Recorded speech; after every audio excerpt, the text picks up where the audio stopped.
Hombre, ja hobeto, ez?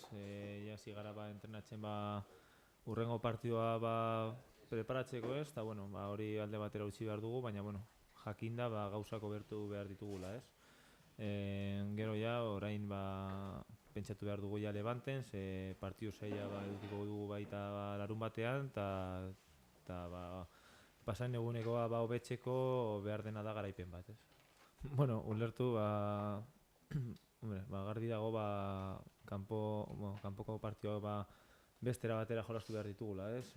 Intentsitate gehiagoarekin, eta, bueno, ni ustez gogorrago, ez? Hori da, ni ustez egin behar duguna. Gero badaude ligan zehar, partidu onak, partidu txarrak, garbi dago pasan eguneko txarra izan zela, baina, bueno, hori alde batera utzi behar dugu, urrengo partidua garaipena lortzeko, ez?